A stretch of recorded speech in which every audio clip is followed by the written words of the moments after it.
ایک الیکٹریشین تھا، تو اس نے ایک کتاب لکھی، اور جو ہی اس نے کتاب لکھی تو اس کی کتاب بیسٹ سیلر بن گئی، اور سارے ریکارڈ ٹوٹ گئے، اور لاکھوں کی تعداد میں وہ کتاب بکی۔ اس کتاب کا نام تھا ٹی وی کو ٹھیک کرنے کا طریقہ، لیکن جس کاتب نے لکھا اس سے غلطی ہو گئی، تو اس نے لکھ دیا ٹی وی کی بجائے بیوی، بیوی کو ٹھیک کرنے کا طریقہ۔ تو یہ ٹائٹل دیکھتے ہی وہ کتاب ملینز میں بکی۔ پتہ نہیں ایسا ہوا کہ نہیں ہوا، لیکن میں نے بھی یہاں ٹائٹل میں لکھا ہے بیوی کو ٹھیک کرنے کا طریقہ،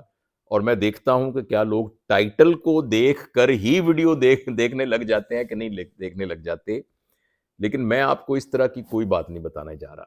بیوی کو ٹھیک کرنے کا طریقہ، کیونکہ یہ بالکل غلط العام ہے،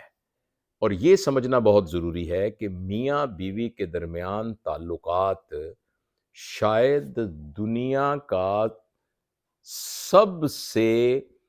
اہم رشتے کے تعلقات ہیں۔ آپ کی زندگی میں سب سے اہم آپ کا اسپاؤس ہوتا ہے۔ آپ کہیں گے ماں باپ کیوں نہیں ہوتے، بہن بھائی کیوں نہیں ہوتے، بچے کیوں نہیں ہوتے؟ یہ سب ہوتے ہیں، اس میں کوئی شک نہیں ہے کہ ہر ایک کا اپنا اپنا مقام ہے، لیکن جیسے جیسے آپ کی عمر بڑھتی جاتی ہے، یہ سارے رشتے آپ سے فزیکلی دور ہونا شروع ہو جاتے ہیں، یا ان کی پرائیورٹیز چینج ہونا شروع ہو جاتی ہیں۔ آپ کے والدین آہستہ آہستہ اور ایک فطری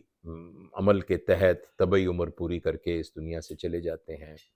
پھر آپ کے جو بہن بھائی ہوتے ہیں ان کی اپنی زندگیاں شروع ہو جاتی ہیں، وہ بھی آپ سے جدا ہو جاتے ہیں۔ اگر آپ ساتھ رہیں بھی تو پھر بھی ان کی پرائورٹیز چینج ہو جاتی ہے۔ یہی کچھ آپ کے بچوں کے ساتھ ہوتا ہے، جیسے جیسے ان کی اپنی زندگیاں بننی شروع ہوتی ہیں، وہ اپنی فیملی ان کی پرائورٹی بن جاتی ہے۔ اگر آپ یہ توقع رکھیں کہ ایک آپ کا بیٹا جس کی ایک بیٹی ہے 5 سال کی، یا جس کا بیٹا ہے 4 سال کا، تو وہ اس کی فرسٹ پرائورٹی وہی بچہ ہوگا، اور اس کے بعد پھر آپ کا نمبر آئے گا، اور یہ ایک فطری بات ہے۔ لیکن ایک رشتہ جو آپ کے ساتھ ہمیشہ ایک خیر خواہ کے طور پر، اور ایک دوست کے طور پر، اور ایک ساتھی کے طور پر، چونہوں آپ کی عمر بڑھتی جائے گی وہ ہوگا، وہ آپ کے اسپاؤس کا رشتہ ہے۔ لہٰذا اگر میرے بس میں ہو تو میں تمام نوجوانوں کو یہ بتاؤں کہ آپ سب سے زیادہ انویسٹ اپنے اسپاؤس پر کریں۔ بدقسمتی سے ہمارے معاشرے میں اس طرح کے لطیفے بنے ہوئے ہیں کہ بیوی تو ہمسائے کی اچھی لگتی ہے اور بچہ اپنا اچھا لگتا ہے، اور اس طرح کے لطیفے بنے ہوئے ہیں کہ جو کہ بیوی کو ایک بہت ہی مشکل قسم کی مخلوق دکھانے والے لطیفے بنے ہوئے ہیں۔ اور مزدار بات ہے، آپ عورتوں کو کبھی بھی خامد کے سلسلے میں اس طرح کے لطیفے سناتے ہوئے نہیں سنیں گے، لیکن بیویوں کے بارے میں یہ لطیفے بے شمار بنے ہوئے ہیں، جس میں یہ ظاہر کیا گیا ہے کہ بیوی تو ایک عذاب ہوتا ہے، اور اسی طرح دوسری بیوی اور تیسری بیوی، اور اس کے بارے میں مذاق بہت بنا ہوا ہے۔ تو لیکن یہ شاید اس لیے ہوتا ہے کہ ہمیں یہ تربیت کا حصہ ہمارے ہاں بچپن میں نہیں ہوتا کہ ہمیں اپنے اسپاؤس پر کتنا انویسٹ کرنا چاہیے، خاص طور پر محبتیں، خاص طور پر تعلقات۔ اور میں اس عمر میں آ کے اس بات کو محسوس کرتا ہوں کہ اگر یہ کوتاہی اور غلطی آپ کی جوانی میں ہوئی ہو کہ آپ نے اپنے اسپاؤس پر انویسٹ نہ کیا ہو، انویسٹ سے مراد صرف پیسے انویسٹ نہیں، بلکہ محبتیں انویسٹ نہ کیا ہو، تو پھر آپ کی اتنی دوری ہو جاتی ہے کہ جس وقت آپ کو سہارے کی ضرورت ہوتی ہے تو وہ سہارا موجود نہیں ہوتا۔ اور اس کے کرنے کے لیے سب سے اہم بات یہ ہے کہ آپ کبھی بھی یہ نہ سوچیں کہ جو آپ کی جو شریک حیات ہے یا آپ کا شریک حیات ہے، وہ 100% اس سے آپ کے خیالات ملنے چاہیے،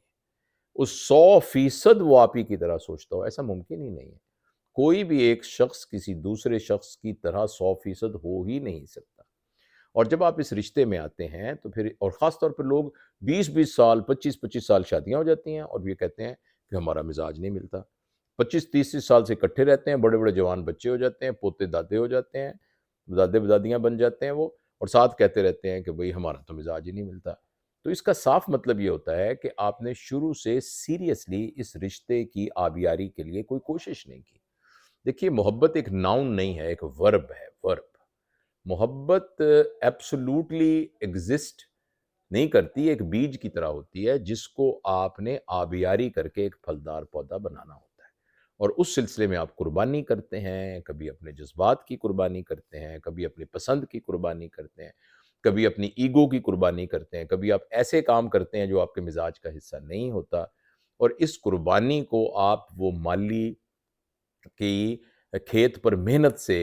ایک تشبیہ دے سکتے ہیں، جس کے نتیجے میں پھر جو اگتا ہے وہ محبت ہے، جو کہ ایک پھلدار درخت کا پھل ہوتا ہے، اور جب آپ کی عمر زیادہ ہوتی ہے خاص طور پر، تو پھر وہ آپ کے اسپاؤس کے ساتھ وہ جو شیئرنگ ہے اور وہ جو آپ کا رشتے کے فوائد ہیں وہ سارے آنا شروع ہوتے ہیں۔ لہٰذا جو تو لوگ میری عمر کے ہیں ان سے تو میں یہ گزارش کروں گا کہ ابھی بھی آپ اپنے اسپاؤس پر انویسٹ کرنا شروع کر دیں، چھوٹی چھوٹی انویسٹمنٹ آپ کرنی شروع کر دیں، محبت کی، پیار کی، خلوص کی۔ کبھی جس نے آپ کے پاؤں دبائے ہیں ہمیشہ، کبھی آپ بھی اس کے پاؤں دبا دیجئے، کبھی آپ بھی ان کو یہ کہیے کہ آپ تھک گئی ہوں گی، آپ بیٹھیں، میں آپ کا میں آج چائے بنا دیتا ہوں، جو مجھے تھوڑا بہت کھانا پکانا آتا ہے میں کر دیتا ہوں، اور ان کے ساتھ ہاتھ بٹائیے، ان کی باتیں سنیں۔ سب سے اہم بات یہ ہوتی ہے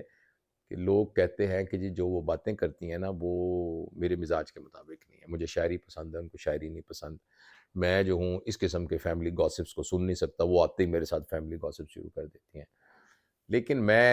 کاش میں تمام نوجوانوں کو یہ بتا سکوں کہ جن کے ساتھ آپ نے رہنے کا فیصلہ کر لیا نا، اب پھر آپ اس کو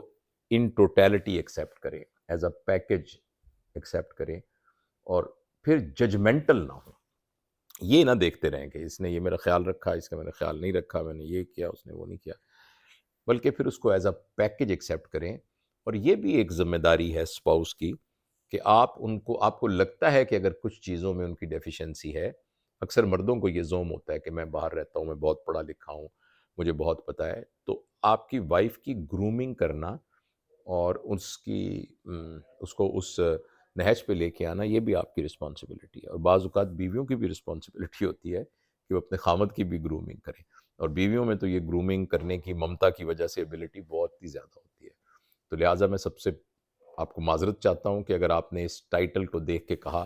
کہ بیوی کو ٹھیک کرنے کا طریقہ سے آپ کے ذہن میں ہی آیا کہ میں آپ کو 1 2 3 4 پوائنٹ بناؤں گا اور اس کی وجہ سے بالکل سب کچھ ٹھیک ہو جائے گا۔ میں نے صرف ایک ٹیسٹ کیا تھا کہ کیا اس ٹائٹل کی بنیاد پر آپ اس کو دیکھتے ہیں کہ نہیں دیکھتے، اور دوسری ایک تھوڑا سا اناؤنسمنٹ کرنے لگا ہوں کہ یہ جو ہمارے خانگی معاملات ہیں نا گھر کے، یہ بہت ہی کمپلیکس معاملات ہیں، اس میں بہت سے رشتے انوالو ہوتے ہیں، ساس اور بہو کا رشتہ، پھر دیورانی جٹھانی کا رشتہ، سسر کے ساتھ رشتہ، دیور وغیرہ کے ساتھ عورتوں کے رشتے، اور پھر خامد کے لیے بھی ہوتا ہے کہ اس کے ان لاز کے رشتے۔ تو اس سلسلے میں ہم نے کافی ایک ریسرچ کر کے ایک کورس ڈیولپ کیا ہے جس کا نام ہے ہیپی فیملی لائف، اور ہم اس کے بارے میں یہ ریکمینڈ کرتے ہیں کہ پوری فیملی اس کو کورس کو سبسکرائب کر کے دیکھے۔ تو اس ویڈیو کے ساتھ نیچے ایک لنک ہوگا جس کے ذریعے سے آپ وہ کورس جو ہے وہ لے سکتے ہیں، اور جن دوستوں نے بھی وہ کورس لیا ہے، جن فیملیز نے ان کو دیکھا ہے، ان کا یہ خیال ہے کہ اس سے بہت فائدہ ہوا تھا۔ اس کے علاوہ ہمارا ایک پیرنٹنگ کا کورس بھی ہے اور ایک اینگر مینجمنٹ کا کورس بھی ہے، وہ بھی ہماری ویب سائٹ پر جس کا لنک ہے نیچے، تو وہاں سے آپ کو مل سکتے ہیں۔ بہت بہت شکریہ۔